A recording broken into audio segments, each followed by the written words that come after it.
मेरे दोस्तों, आप सभी को नमस्कार। आज मैं बात कर रहा हूं ऐसे पेरेंट्स से जिनके बच्चे इस समय कॉलेज में पढ़ रहे हैं या एडमिशन ले रहे हैं, और उन बच्चों से भी जो स्थिति में है। मेरे दोस्तों, भारत इस समय विश्व में नंबर 1 पर है जनसंख्या के मामले में, और ये जनसंख्या 2060 तक लगातार बढ़ती रही। मेरे दोस्तों, अगर आप इस बात से को नहीं जानते कि AI 2024 से 2030 के बीच में किस तरीके से नौकरियों को प्रभावित करेगा, तो आप एक ऐसे मकान के अंदर रह रहे हैं जहां पर एक भी सूरज की किरण नहीं आती। आप खुले आसमान के अनुभव को समझ ही नहीं पा रहे। मेरे दोस्तों, AI एक ऐसा प्रॉब्लम सॉल्विंग टूल बनकर आया है जो लाखों नहीं करोड़ों लोगों का काम करेगा। मेरे प्यारे बच्चों, बहुत सारी ऐसी प्राइवेट कंपनियां हैं जहां पर अब नई हायरिंग बंद हो गई है। दोस्तों, अगर आप इस बात के सीक्वेंस को नहीं समझ पाएंगे और अगर आप वक्त के साथ अपनी चाल नहीं बना पाएंगे तो आप पिछड़ते जाएंगे। आप देखिए कि जैसे जैसे टेक्नोलॉजी इंप्रूव हुई है, तो टेक्नोलॉजी ने बहुत कम नए जॉब प्रोड्यूस किए हैं, लेकिन बहुत पुराने जॉबों को खा गया। मैं छोटे छोटे एग्जांपल के थ्रू आपको समझाने की कोशिश करता हूं। मेरे दोस्तों, आप पहले देखते थे कि शहरों में हर एक घरों में केबल टीवी लगे होते थे, और केबल टीवी में काम करने वालों हजारों लोग होते थे। घर से दूसरे घर तक तार को पूरना और सारे काम करना, और उसके बाद उस केबल टीवी के थ्रू हमारे घरों में टीवी चला करते थे। मेरे बच्चे, दौर बदला और धीरे धीरे डिश टीवी का जमाना आया। वो इतने सारे लोगों का रोजगार चला गया, इतने सारी व्यवस्थाएं बंद हो गई, और एक सिंपल सा एक छोटा सा डिवाइस घर में आके लगता था, और उसके बाद टीवी उसी से चलने लगे। धीरे धीरे टेक्नोलॉजी ने और इंप्रूव किया, और अब आने वाला वक्त एंड्रॉयड टीवी का चल रहा है। आने वाला वक्त जो होगा उसमें मेरे बच्चे और बड़े लेवल पे बदलाव होंगे। मेरे बच्चों, पहले हर एक गली में आप देखते थे कि एक STD का बूथ होता था। एक ऐसी दुकान होती थी जहां फोन के रिचार्ज, डिश टीवी के रिचार्ज होते हैं। क्या आप आज के समय में ऐसी कोई चीज देख पा रहे हैं जहां डिश टीवी का रिचार्ज करने वाला कोई बैठा हो, फोन रिचार्ज करने वाला बैठा हो, या STD बूथ लगा हो? मेरे प्यारे बच्चे, टेक्नोलॉजी ने हर एक चीज की जगह लेती चली गई। मेरे बच्चे, आज के समय में जितने डिजिटल पेमेंट एप्स हैं, ये वो सारे काम आपको करके दे रहे हैं जिन कामों के लिए लोगों की बहुत जरूरत पड़ती थी।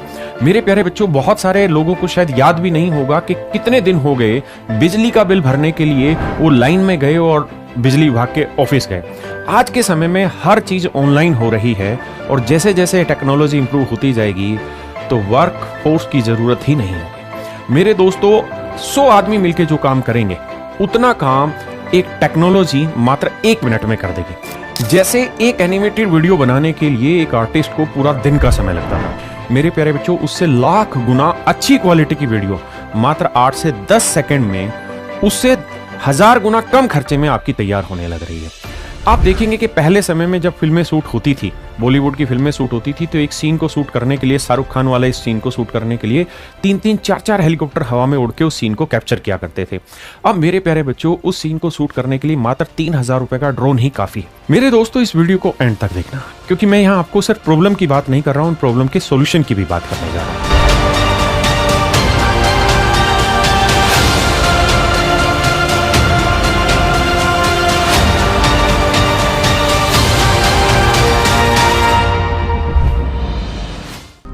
मेरे बच्चे, सबसे पहली चीज आप ये समझिए कि जो चीज आप ग्रेजुएशन में पढ़ने जा रहे हैं, सच मायने में उसका आपकी प्राइवेट जॉब में कहीं कोई इस्तेमाल नहीं। अगर आप, मेरे प्यारे बच्चों, फिजिक्स पढ़ने जा रहे हैं, तो उस फिजिक्स का आपकी प्राइवेट जॉब में डायरेक्ट रूप से कहीं पर भी कोई इस्तेमाल नहीं होगा। अगर आप, मेरे बच्चे, हिस्ट्री पढ़ने लग रहे हैं अपनी ग्रेजुएशन में, तो उस हिस्ट्री का प्राइवेट जॉब में कोई यूज नहीं होना। मेरे बच्चे, ये हमारे एजुकेशन सिस्टम की कमी समझिए, या शायद वक्त के साथ अपडेट ना करने की कमी समझिए, कि जो हम पढ़ने जा रहे हैं कॉलेज में, शायद उसका डायरेक्ट कोई इस्तेमाल हम अपने आने वाली लाइफ में ना कर पाए। मेरे प्यारे बच्चों, जब आपकी ग्रेजुएशन हो जाएगी, पोस्ट ग्रेजुएशन हो जाएगी, तो उसके बाद आपके पास 2 सवाल खड़े होंगे। या तो मैं प्राइवेट जॉब की तरफ जाऊं, या फिर मैं सरकारी नौकरी की तरफ जाऊं। जब प्राइवेट जॉब की तरफ आप जाना शुरू करेंगे, तो आपको तब महसूस होगा कि मेरे पास एक भी तो ऐसा स्किल नहीं है जो प्राइवेट जॉब को चाहिए। फिर मैं क्या करूंगा? मैं आने वाला 5 से 7 साल उस स्किल को डेवलप कराने में लगा दूंगा, और उस 5 से 7 साल में मैं बहुत सारी कंपनियों में जॉब करके उस एक्सपीरियंस को गेन करूंगा और उस स्किल को डेवलप करूंगा। फिर जाके मैं ये डिसाइड कर पाऊंगा 30 साल की उम्र में कि मुझे अपनी पूरी जिंदगी प्राइवेट जॉब में किस लाइन में बितानी है। और मेरे प्यारे बच्चों, बहुत सारे ऐसे बच्चे हैं जो अपनी लाइफ से इतना फ्रस्ट्रेट हो चुके होते हैं, उनका जीवन इतना अस्त व्यस्त हो चुका होता है प्राइवेट जॉब करते करते, इतने फ्रस्ट्रेशन लेवल पे जा चुके होते हैं, सैचुरेशन पॉइंट पे पहुंच जाते हैं कि वो जिंदगी में जो है, जैसा है, उसे स्वीकार लेते हैं। और उसी नौकरी को कंटिन्यू करते रहते हैं जिसके अंदर उनका कोई स्किल इंप्रूव नहीं होना, जिसमें उनका कोई इकोनॉमिकल फुलफिलमेंट भी नहीं होना, बस करते चले जा रहे हैं। मेरे प्यारे बच्चों, आप एक बात तो समझ रहे हैं, प्राइवेट जॉब्स में जो सैलरी ग्रोथ का रेट था वो लगातार गिरता जा रहा है, बढ़ नहीं रहा है, गिरता जा रहा है। अगर आप कोई जॉब 20,000 रुपए में कर रहे हैं तो मेरे बच्चे, आपसे ज्यादा स्किलफुल आदमी उसी जॉब को 10,000, 12,000, 15,000 में करने के लिए खड़ा हुआ है। और एक आदमी नहीं खड़ा, बहुत सारे आदमी खड़े हुए हैं। क्यों? क्योंकि हर साल करोड़ों की संख्या में कॉलेजों से और स्कूल से बच्चे बाहर निकलते हैं और इसी जॉब की तलाश में जाते हैं। मेरे प्यारे बच्चों, अगर जॉब कांस्टेंट भी हो तब भी मैं ये कहूं कि जितने बच्चे तैयारी कर रहे हैं उसका लगभग 10% बच्चों को प्राइवेट जॉब अच्छी मिलेगी। लेकिन सच बात यह है कि जॉब कांस्टेंट नहीं है, जॉब लगातार घटती जा रही है। आप रेशो को देखिए, जनसंख्या लगातार बढ़ रही है जबकि प्राइवेट जॉब की संख्या लगातार घट रही है। मेरे बच्चों, अगर ये गैप लगातार बढ़ता चला जाएगा तो एक सैचुरेशन पॉइंट आ जाएगा जहां पर जॉब होंगी ही नहीं। और शायद अगर आप तरीके से समझें इस बात को और अपने आस पड़ोस के एग्जाम्पल को देखें तो शायद 2024 से 30 में आप उस सैचुरेशन पॉइंट पे होंगे और आपके पड़ोस में बहुत सारे ऐसे लोग होंगे जो इस सैचुरेशन पॉइंट पर होंगे। मेरे बच्चे, या तो अपने स्किल को डेवलप करिए, एआई में इतना गंदे तरीके से कूद पड़िए कि आपको धीरे धीरे एआई के युग के अनुसार आप अपने आप को बदलते जाएं और प्राइवेट जॉब के लिए जो स्किल चाहिए उस स्किल को अपने अंदर तैयार कर लें। दूसरा मेरे प्यारे बच्चों, जो आप ग्रेजुएशन के बाद सरकारी नौकरी की तैयारी करने जा रहे थे या कुछ टाइम 2 साल 3 साल प्राइवेट नौकरी करने के बाद फिर से सरकारी नौकरी की तैयारी करने जा रहे थे, वो मेरे प्यारे बच्चों आज से ही शुरू करिए। मेरे प्यारे बच्चों, मैं अभी आपको सरकारी नौकरियों के बारे में डिटेल में बता रहा हूं, फिर एक अगली वीडियो में प्राइवेट जॉब्स के बारे में डिटेल में बात करें। मेरे दोस्तों, सरकारी नौकरियां कुल मिला के अगर हम कैटेगरी वाइज बांटे तो 3 नौकरियों में बांट सकते हैं। पहला है मेरे प्यारे बच्चों सेंट्रल गवर्नमेंट की जॉब, दूसरा है बैंकिंग की जॉब और तीसरा है स्टेट गवर्नमेंट की जॉब। स्टेट का मतलब हुआ जैसे उत्तर प्रदेश सरकार है तो उत्तर प्रदेश सरकार में उत्तर प्रदेश पुलिस भी है, सिविल विभाग भी है। तो जितनी स्टेट में जॉब निकलती है सरकारी वो, जितनी सेंटर में जॉब निकलती है वो, और जितनी बैंकिंग में जॉब निकलती है वो। मेरे प्यारे बच्चों, आप ये बात भी बहुत अच्छे से जानते हैं कि आज के समय में बैंकिंग की जॉब का वो चार्म नहीं रहा। उसका कारण यह है कि बैंकिंग की जॉब में जब आप नौकरी करते हैं तो आपको एक किस्म से सेल्समैन की तरह ट्रीट किया जाता है और आपके ऊपर इतना वर्कलोड होता है कि आप बहुत बार ऐसा महसूस करते हैं कि इससे बढ़िया तो प्राइवेट जॉब थी। तो मेरे बच्चे, मैं बैंकिंग सेक्टर को बहुत अच्छा नहीं मानता, इसे हटा रहा हूं और आने वाला वक्त भी मैं आपको समझा दे रहा हूं बैंकिंग सेक्टर का अच्छा नहीं होने वाला। मैं बात कर रहा हूं 2 नौकरियों पे, सेंट्रल गवर्नमेंट की, स्टेट गवर्नमेंट की। सेंट्रल गवर्नमेंट के थ्रू जो मेरे प्यारे बच्चों सिलेक्शन होता है उसे मैं 3 हिस्सों में बांटता हूं, एक रेलवे, एक एसएससी जिसे हम स्टाफ सिलेक्शन कमीशन कहते हैं और एक यूपीएससी। सबसे पहले मैं बात करता हूं मेरे प्यारे बच्चों रेलवे की। रेलवे में आप जानते हैं बहुत बड़े लेवल पे प्राइवेटाइजेशन होने लग रहा है। रेलवे में एक डिपार्टमेंट है रेलवे पुलिस फोर्स, आरपीएफ बोलते हैं। 2018 में आखिरी वैकेंसी आई थी, उसका 2024 में वैकेंसी आई है। आप देख रहे हैं इतने लंबे टाइम बाद वैकेंसी आ रही है। रेलवे में टिकट कलेक्टर की वैकेंसी होती है, असिस्टेंट लोको पायलट की वैकेंसी होती है, टेक्निकल एंट्रीज की वैकेंसी होती है। तो रेलवे भी बहुत सारी गवर्नमेंट जॉब्स प्रोवाइड करता है, लेकिन यहाँ पे जॉब की जो फ्रीक्वेंसी है, जो टेन्योर है, यानी एक एग्जाम वैकेंसी आई उसके अगले साल दूसरी वैकेंसी आए, ऐसा संभव नहीं है, यहाँ बहुत टाइम लगता है। बचते हैं मेरे प्यारे बच्चों 2 बोर्ड, एक है स्टाफ सिलेक्शन कमीशन और दूसरा है यूनियन पब्लिक सर्विस कमीशन।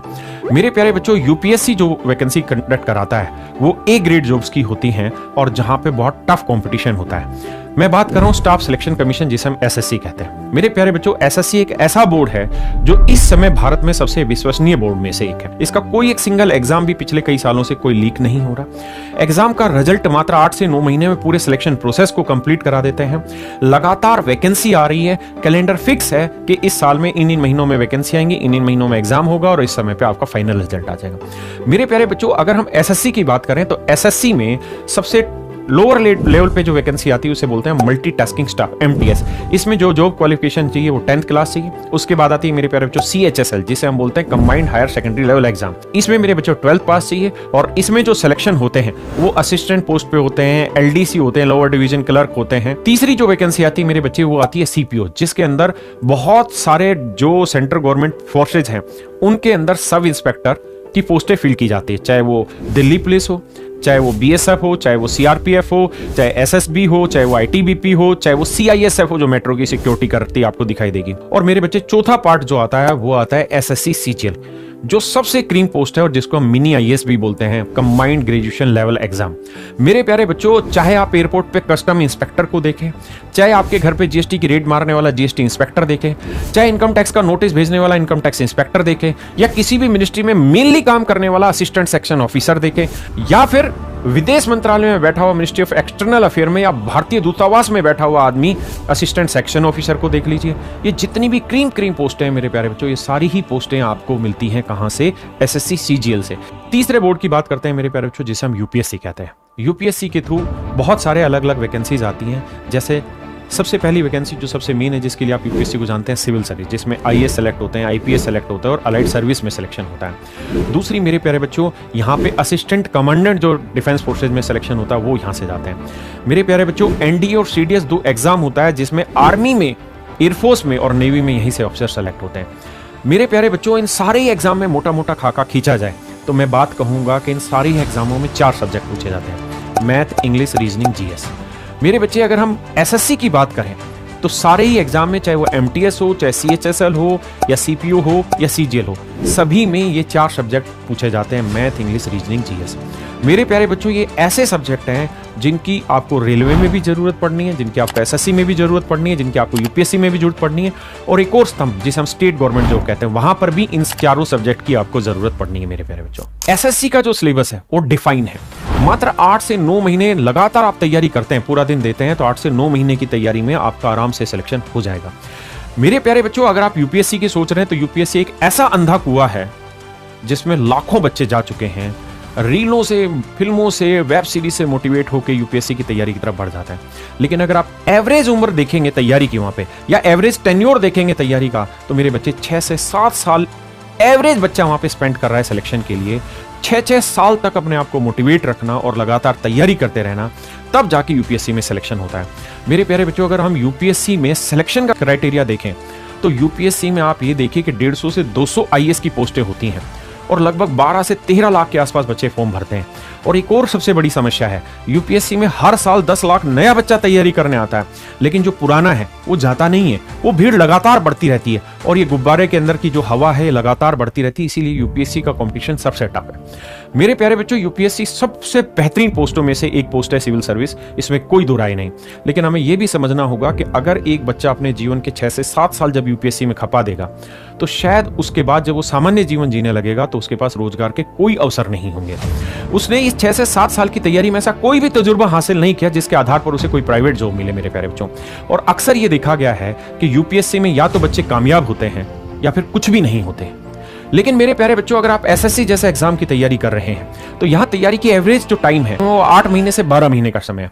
अगर आप 8 से 12 महीने का समय यहां पे लगा देते हैं तो मेरे प्यारे बच्चों, आपके सफलता के चांसेस बहुत अधिक होते हैं और वैकेंसी भी बहुत बड़ी मात्रा में आती है। और अगर आप इस एग्जाम की तैयारी कर रहे होते हैं तो इस एग्जाम की तैयारी के साथ साथ आप जितने भी अलाइड एग्जाम्स अलग अलग होते हैं, जैसे आईबी का अलग से एग्जाम होता है, बैंकिंग का एग्जाम होता है, रेलवे का एग्जाम होता है, स्टेट का एग्जाम होता है, इन सारे ही एग्जाम में आप पारंगत हो जाते हैं और आपका कहीं ना कहीं सिलेक्शन हो जाता है। मेरे प्यारे बच्चों, ये बात मैं आपको हवा में नहीं कह रहा हूं।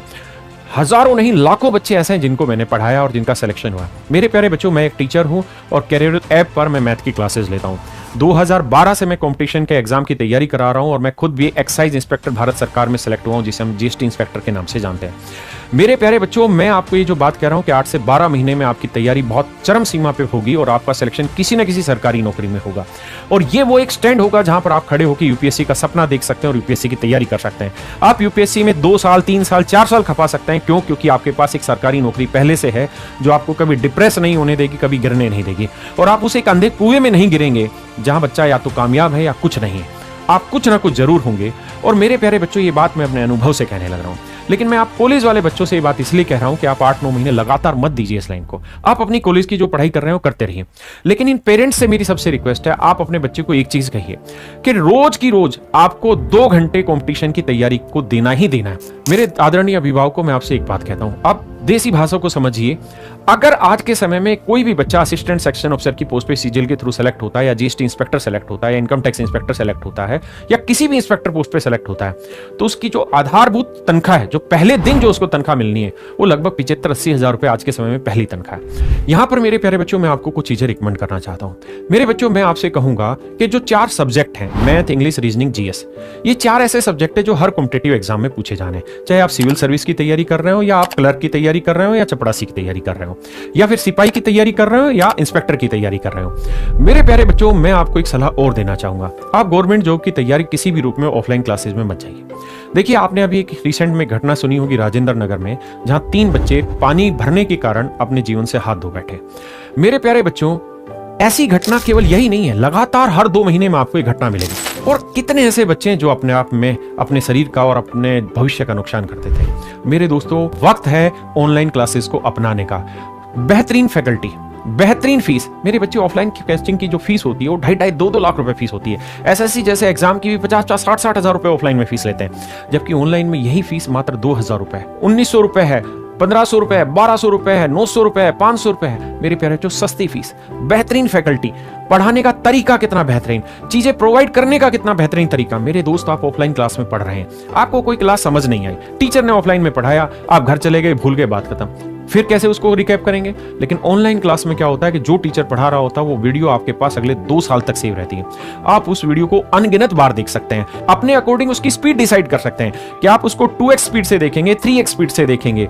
मेरे प्यारे बच्चों, सब कुछ एक एक चीज टेक्नोलॉजी के थ्रू आपको बहुत आसान भाषा में समझाई जा रही है। आपको प्रैक्टिस के क्वेश्चन मिलते हैं, आपका डाउट का सोल्यूशन होता है। मेरे प्यारे बच्चों, आपको क्लास नोट्स यहां बना के दिए जाते हैं। एक एक चीज आपके सिलेक्शन के लिए जो जरूरी है वो हम यहां प्रोवाइड कराते हैं। मेरे प्यारे बच्चों, इस कड़ी में मैं आपको यहां सुझाव देना चाहूंगा कि कैरियर ऐप पर हम 4 कोर्सेज लेकर आ रहे हैं। पहला कोर्स है मेरे प्यारे बच्चों मैथ स्पेशल, जो कि मैं खुद पढ़ाता हूं, और लाखों बच्चे ने जिन्होंने सिलेक्शन लिया है। आपके आस पड़ोस में कोई भी सरकारी नौकरी में है तो आप उससे मेरा नाम पूछिए, वो बताएगा कि मैंने उसकी जर्नी में कितनी मदद की है। मेरे प्यारे बच्चों, मैं मैथ स्पेशल बैचेस को 2 तरीके से अनाउंस करते हैं। या तो हम सारी की सारी क्लासेज एक साथ रिकॉर्डेड फॉर्मेट में आपको दे देते हैं कि आप जब चाहें, जितनी स्पीड में चाहें, जो सब्जेक्ट या जो टॉपिक आप देखना चाहें उस टॉपिक को देखें। या फिर मेरे प्यारे बच्चों, दूसरा तरीका है कि जो मेरा लाइव बैचेज आता है उसमें डेली जो 1.5 घंटे की क्लास रहती है, आप उस लाइव बैच में रोज मेरे साथ पढ़ें। जरूरी नहीं है कि आपका समय उस लाइव बैच के साथ अटैच हो, आप 24 घंटे में उस क्लास को किसी भी समय देखें। वो 2 साल तक वीडियो आपके फोन में रहेगी। आप जब चाहें मल्टीपल टाइम उस वीडियो को देख सकते हैं, अपनी स्पीड के अकॉर्डिंग देख सकते हैं, अपने समझने के स्तर के अनुसार उस वीडियो को देख सकते हैं। और मेरे प्यारे बच्चों, इन बैचेस की जो फीस है, वीओडी कंप्लीट वीडियो अगर आप एक साथ लेते हैं तो मेरे बच्चे उसकी फीस है मात्र 999 रुपए, और अगर आप लाइव बैच लेते हैं तो इसकी फीस है मात्र 1399 रुपए मेरे बच्चे। और यहां आपको प्रैक्टिस बैच फ्री मिलता है मेरे प्यारे बच्चों, डाउट सेशन फ्री मिलता है, डेली कैलकुलेशन बूस्टर आपको फ्री मिलता है। मेरे प्यारे बच्चों, हम ऑनलाइन में टेक्नोलॉजी के पीक पर हैं, और मेरे बच्चे, हम रोज शाम को जो दिन में पढ़ाया उसको आपसे सुनते हैं एक टेस्ट के माध्यम से, और वहां हम एक टेस्ट लेते हैं लाइव, जहां आप अपना फीडबैक देते हैं, हर सवाल का आंसर देते हैं, और उससे आपको पता चल पाता है कि बाकी बच्चों की तुलना में आपकी तैयारी किस स्तर पर है। ऐसे ही मेरे प्यारे बच्चों, रीजनिंग भारत में सबसे ज्यादा सिलेक्शन देने वाला कोई टीचर है तो वो है अरुण सर। अरुण सर का बैच की फीस मात्र 999 रुपए है। आप इनसे रीजनिंग पढ़िए मेरे बच्चे। इसी तरीके से इंग्लिश में मेरे प्यारे बच्चों, जयदीप सर अपने आप में one of the finest teacher हैं, और इनकी फीस मात्र 1199 रुपए है। अगर आप देखेंगे कि जितनी भी केंद्र सरकार की नौकरियां होंगी, यूपीएससी में जो बच्चे तैयारी करेंगे, लगभग हर एक बच्चा जयदीप सर को जानता है, और मात्र 1199 रुपए फीस में आपको कंप्लीट इंग्लिश कराते हैं। और ये वो इंग्लिश होगी जो मेरे प्यारे बच्चों आपको हर कॉम्पिटिटिव एग्जाम में भी काम आएगी और आपके लाइफ की स्किल को भी इंप्रूव करेगी। और चौथा सब्जेक्ट है जनरल स्टडी मेरे प्यारे बच्चों। यहां पूरी की पूरी एक टीम है कैरियर ऐप पर, जो भारत में सबसे बेहतरीन फैकल्टी है इस लेवल पर, वो सारी फैकल्टी मिला के सब्जेक्ट वाइज आपको पढ़ाते हैं। तो मेरे प्यारे बच्चों, यहाँ मैं आपको रिकमेंड करूंगा कि अगर आप कॉलेज में हैं या कॉलेज में एडमिशन लेने वाले हैं तो आप रोज का रूटीन बनाएं कि दिन में एटलीस्ट कुछ समय निकाला जाए और अपनी गवर्नमेंट कॉम्पिटिटिव एग्जाम की तैयारी को पूरा किया जाए। और जब मेरे प्यारे बच्चों आपकी ग्रेजुएशन कंप्लीट होगी और जैसे ही एक हाथ में आपको डिग्री मिलेगी, तो मेरा दावा है कि अगर आपकी तैयारी ईमानदारी से की गई होगी तो दूसरे हाथ में आपका सिलेक्शन लेटर भी होगा गवर्नमेंट जॉब। थैंक यू मेरे बच्चों। अगली वीडियो में मैं आपसे मिलूंगा प्राइवेट जॉब्स के बारे में।